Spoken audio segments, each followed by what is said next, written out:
Allô, allô, allô, allô, belle communauté beauté. Aujourd'hui, jour marquant, le 10 juillet 2019, la première capsule Business Beauté, on parle des vraies affaires dans le but d'élever l'industrie de la beauté. Le sujet du jour que j'ai lancé en début de semaine, si vous pourriez pas faire ce que vous faites, votre métier, votre profession, être esthéticienne, coiffeuse, est-ce que vous seriez heureux? Si je vous disais aujourd'hui, excusez, je suis déconcentrée par mon chien qui jappe, mais c'est ça les lives. Donc, si je vous disais aujourd'hui que vous n'avez pas le choix, pour plein de raisons, vous avez choisi d'être coiffeur, vous avez choisi d'être esthéticien, vous avez choisi d'être travailleur autonome, propriétaire d'une entreprise pour plein de raisons, mais la première, c'est que c'est votre passion. Et vous avez besoin d'en vivre pour payer les comptes, pour être heureux, pour vous amuser, pour être autonome, pour être indépendant.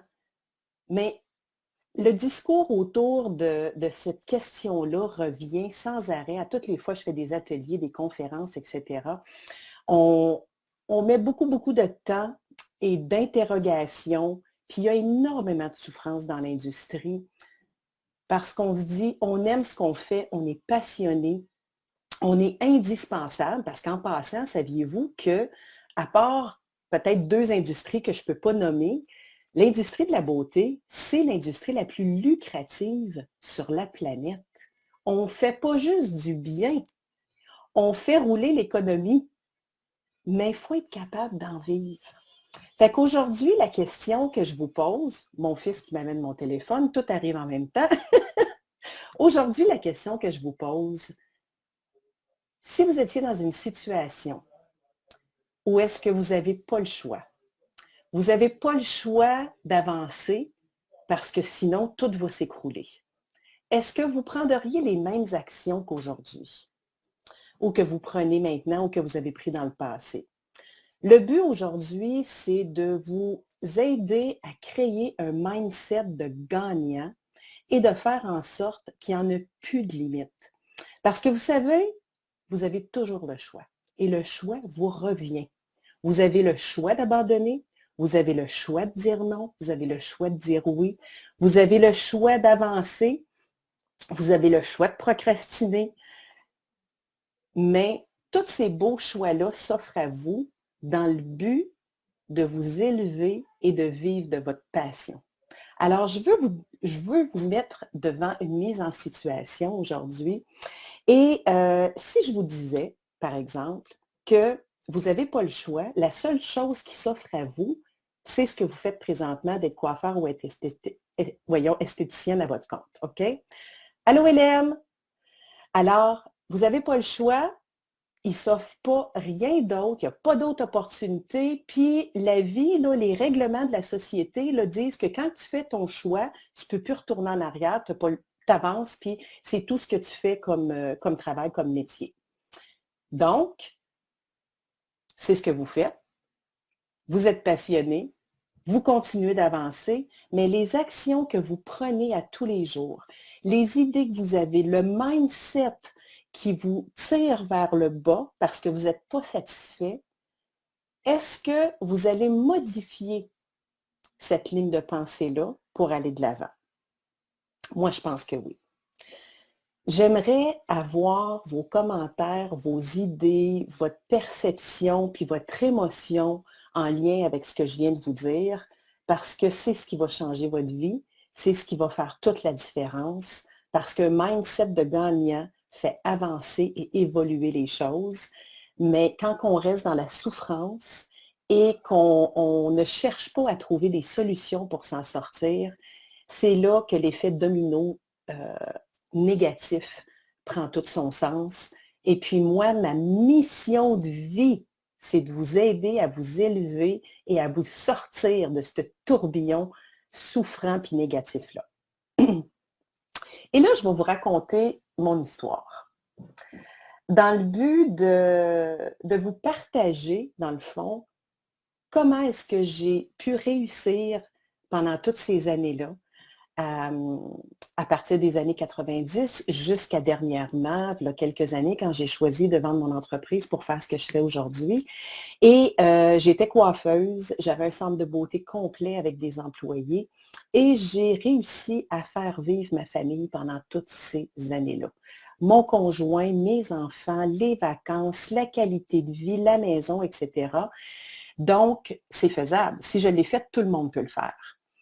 Mais le mindset que j'avais, il ne me donnait pas le choix de réussir parce que j'avais choisi d'être autonome, j'avais choisi de vivre de cette passion-là, j'avais choisi de mettre de l'avant toutes mes idées pour être capable d'être heureuse et de pouvoir enfin vivre la vie que je voulais vivre.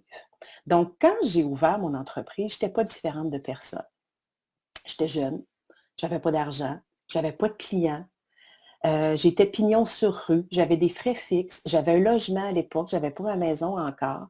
Et j'aurais pu m'asseoir, puis me décourager et finalement dire, bon, ben coudonc, je vais faire appel à mon conjoint pour m'aider, puis je pense que je vais tout arrêter ça, puis je vais me trouver un autre emploi, puis je vais arrêter de faire ce que je fais. Mais ce n'était pas une option. J'ai choisi que ce n'était pas une option. Donc, le mindset que je veux vous partager et que je veux vous aider à intégrer dans votre business, dans votre vie de tous les jours, c'est d'être au rendez-vous, de rester positif tout le temps, de créer une vision de gagnant, mais une vision à long terme de où vous voulez aller et qui vous voulez être. Puis quand je dis d'être au rendez-vous, là, ça veut dire quand il n'y a pas d'ouvrage, puis quand on se décourage, on ne met pas la clé dans la porte, puis on ne s'en va pas faire des commissions, puis il n'y a pas d'ouvrage, je m'en vais à la maison, j'ai d'autres choses à faire. Non. Quand on est au rendez-vous, on est sur place et puis on fait aller nos ménages pour essayer de trouver des solutions et mettre des choses en action pour pouvoir en arriver au résultat qu'on veut. Donc, c'est ce que j'ai fait. C'est ce que j'ai fait au début. Je n'avais pas de clients, j'étais jeune, mais j'avais confiance. Et je me disais, tu sais, la fameuse question, c'est quoi le pire? C'est quoi le pire qui peut arriver? Puis là, quand on répond à cette question-là, c'est quoi le pire qui peut arriver? Bien, ça vient désamorcer l'anxiété puis la peur parce qu'on se dit finalement, c'est pas si pire que ça. Donc, pourquoi pas être all-in, puis foncer, puis avoir la vision de dire, je vais réussir parce que je suis qui je le fais pour les bonnes raisons et je vais être au rendez-vous à chaque instant de mon horaire de travail pour faire en sorte de vivre le succès que je mérite.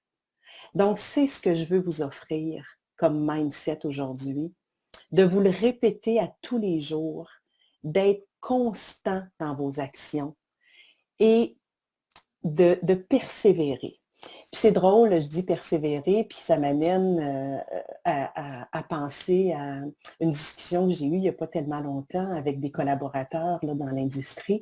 Et c'est quoi, pourquoi persévérer ou s'obstiner? C'est quoi la différence entre les deux? Bien, moi, je peux dire que persévérer, c'est d'être déterminé, c'est d'être focus sur ses objectifs, c'est de ne pas lâcher prise, c'est d'avoir un mindset positif et c'est d'aller jusqu'au bout des choses parce que c'est à ce moment-là que la magie se passe. Mais s'obstiner, c'est quand tout ce qu'on fait, ça tourne autour du négatif. Que l'émotion qu'on ressent, ça n'a pas de sens, ça n'a pas de bon sens, que ça nous tire vers le bas constamment puis qu'on ne le file pas. Puis on vient les idées brouillées, puis on perd tout son sens. Quand vous allez reconnaître ces signes-là, bien, il y a des bonnes chances que peut-être que c'est de l'obstination. Parce que vous ne le faites peut-être pas pour les bonnes raisons. Mais d'être déterminé et de nourrir cette patience-là, c'est ce qui va faire toute la différence. Allô, ma belle Nathalie! Puis l'autre histoire que je voulais vous raconter aussi, qui a un lien avec ce mindset-là, puis je vous le dis, c'est toujours un choix. Vous avez le choix de le faire, vous avez le choix de décider, vous avez le choix d'avancer, vous avez le choix de vous plaindre ou vous avez le choix de trouver des solutions aussi. Là, je vais rentrer dans mes émotions parce que je vais vous partager l'histoire d'un échec, euh, de quelque chose qui m'a ébranlé dans ma vie, mais qui a suscité une réaction en moi qui m'a fait voir vraiment qui j'étais. Et c'est en 1999. Je me souviens parce que je venais de tomber enceinte de mon premier enfant, de ma fille Annabelle, qui est née en 2000. J'avais mon entreprise depuis 1991. J'avais une équipe d'esthéticiennes, de coiffeurs, toutes des employés. J'avais une belle équipe, j'étais heureuse, j'administrais mon entreprise comme il faut, ça allait bien, c'était profitable, lucratif. Tellement que mon conjoint, qui avait une entreprise aussi à l'époque, et il n'était pas heureux dans cette business-là, a choisi de laisser aller son entreprise puis de prendre une sabbatique. Et on avait décidé ensemble que quand Annabelle viendrait au monde, ça serait papa qui resterait à la maison, puis c'est maman qui continuerait de travailler puis faire vivre la famille. Et ce qui m'est arrivé, c'est arrivé à peu près tous les propriétaires dans l'industrie de la beauté que j'ai rencontrés. C'est pas une histoire qui est différente des autres. Il n'y a pas de raison qui explique ce que je vais vous raconter dans les faits parce que je pense que c'est tout simplement le cycle de la vie en affaires qui est comme ça. Puis on doit le vivre pour s'en sortir plus fort et reconnaître c'est quoi notre vraie valeur. Puis là, vous me voyez venir. Dans le fond, ce qui est arrivé, c'est tout le monde est parti. Toute mon équipe au complet est partie. Ça se planifiait depuis 6 mois. Je ne le savais pas, c'est certain. On est toujours les derniers à l'apprendre. J'étais enceinte de 3 mois. Mon conjoint n'avait plus de travail, n'avait plus de compagnie. J'avais décidé d'aller voir mes parents en Floride 5 jours, prendre une petite vacance, célébrer ma maternité et tout ça. Et je reçois un téléphone en Floride chez mes parents d'une de mes bonnes clientes qui me dit, écoute Tracy, je pense que tu devrais prendre le prochain vol et revenir à Sherbrooke puis aller au salon parce que tes employés sont en train de vider ton salon. Ils sont en train de vider le salon complet. La liste de clients, les produits, l'argent, tout. Ça faisait 6 mois que c'était planifié. J'ai jamais vu ça venir. Pas une seconde. Là, vous allez dire que je suis naïve. Peut-être que j'étais naïve un peu, mais en moi, dans ma personnalité, j'aime faire confiance. J'ai besoin dans la vie de faire confiance aux gens parce que sinon, j'embarque dans un tourbillon qui n'est pas plaisant, puis je ne veux pas être toute seule à faire ce que je fais. Donc, je trouve que c'est ensemble qu'on peut avancer plus loin et c'est ensemble qu'on peut réussir. Donc, cette parenthèse-là pour dire que j'avais besoin de faire confiance, dont là peut-être la naïveté de ne pas avoir vu ça venir. Et là, oui, le choc, hein, tout le monde est parti. Je me retrouve enceinte de 3 mois, un 2000 pieds carrés avec des clients à servir, plus un employé, des clients qui partent à pocheter parce que les employés que j'avais à l'époque, la façon qu'ils l'ont fait, c'était assez cruel. Les clients téléphonaient pendant que je n'étais pas là pour prendre des rendez-vous, puis ils les cédulaient à leur salon qui allait ouvrir aussitôt que j'allais revenir de la Floride et qui, en passant, était l'autre bord de la rue. Donc, j'avais le choix. Mis devant cette situation-là, j'avais le choix d'écrouler. J'avais plusieurs choix qui se présentaient à moi. Fait que déjà là, c'est positif. J'avais le choix d'écrouler. J'avais le choix d'abandonner. J'avais le choix de me laisser aller en dépression. J'avais le choix de m'apitoyer. J'avais le choix aussi des traîner en cours. J'avais le choix de me battre. J'avais le choix de me venger. Ou tout simplement, j'avais le choix d'accepter de me retrousser les manches puis de me dire c'est une épreuve que je dois vivre. Puis, j'ai un enfant qui grandit en moi. Il y a un choix que je n'ai pas. Je n'ai pas le choix de me battre pour m'en sortir parce que cet enfant-là mérite ce qu'il y a de mieux. Et c'est ce que j'ai fait. J'ai choisi de ne pas me venger, j'ai choisi de ne pas attaquer, j'ai choisi de ne pas rouspéter, j'ai choisi d'ouvrir la porte de mon entreprise avec le sourire. En passant, il me restait une assistante, une fille qui avait fait son stage chez nous en coiffure, qui a choisi de ne pas les suivre, qui est resté avec moi. Et je me suis retroussé les manches, puis j'ai fait ce que je fais de mieux, servir les gens, les apporter et les offrir ce qu'il y a de mieux et d'être très, très, très travaillante et d'être au rendez-vous à tous les jours.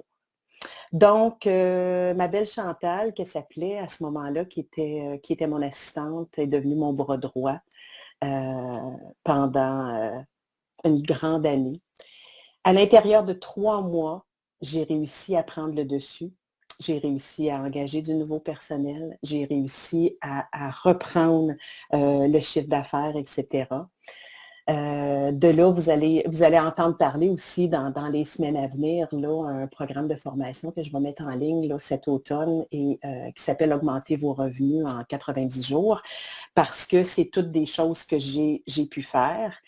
Donc, ça va tout être des stratégies et des systèmes éprouvés. Oui, j'ai remonté ma business en 90 jours enceinte à ce moment-là de 6 mois. Et j'ai pu embaucher du nouveau personnel. Et quand ma fille est venue au monde, je vous dirais qu'il n'y a plus rien qui paraissait de négatif. Par contre, je peux vous dire que le choc, le coup, le traumatisme, allô Lina, le traumatisme a été grand. Oui, j'ai dû consulter. Ça m'a hantée. J'en ai fait des cauchemars pendant des années. Tu te regardes dans le miroir et tu te dis, mon Dieu Seigneur, qu'est-ce que j'ai pu faire pour attirer autant de méchanceté, de cruauté? Et ce que j'ai choisi encore là de faire, c'est justement de me regarder dans le miroir, de demander aussi aux gens qui m'entourent de me dire les vraies affaires, parce que j'avais besoin de comprendre, mais j'avais besoin de grandir. Et surtout, si j'avais fait quelque chose pour mériter ça, entre guillemets, mon Dieu Seigneur, je ne voulais pas répéter. Hein? Donc, ça a été un processus de plusieurs années, mais je sentais le besoin de vous partager ces histoires-là, bien, cette histoire-là, surtout très personnelle, que j'ai gardée en secret, que j'ai partagée juste aux gens autour de moi, et aux gens qui étaient près de moi, parce qu'on se sent honteux, on se sent, on se sent pas fin. On sent que tout le monde nous juge aussi, puis la perception des autres, c'est que si j'ai fait ça, mon Dieu Seigneur, je devais vraiment être une mauvaise personne. Je me suis posé la question, est-ce que j'ai un dédoublement de personnalité? Je suis folle, puis je ne le sais pas. Je deviens une autre personne, puis je ne m'en rends pas compte. Mais non, non, je suis la personne que je suis et j'ai vécu cette situation-là comme la plupart. Allô, Amélie? Comme la plupart l'ont vécu. Je l'ai vécu différemment, peut-être. Je l'ai peut-être vécu aussi à une échelle qui aurait pu faire écrouler mon monde au complet. Mais tout ça pour vous dire que je suis encore là. Pourquoi? Parce que j'ai choisi d'avoir un mindset de gagnant. J'ai jamais perdu de vue ce que j'étais. J'ai jamais perdu de vue ce que je voulais et qui j'étais. Et j'ai fait le choix de faire ce qu'il fallait, de poser les actions pour être capable de vivre et de faire vivre ma famille en étant propriétaire d'un centre de beauté. Et c'est ça que je veux vous partager aujourd'hui.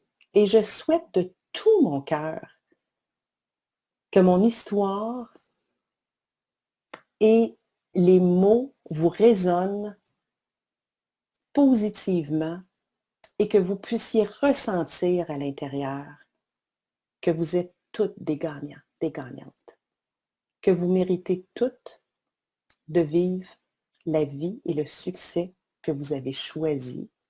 Maintenant, c'est à vous autres de faire les bons choix et c'est à vous autres de mettre de l'avant les actions nécessaires pour vous rendre autonome, fier, indépendant et de continuer à vivre de votre passion parce que c'est ce que vous avez choisi.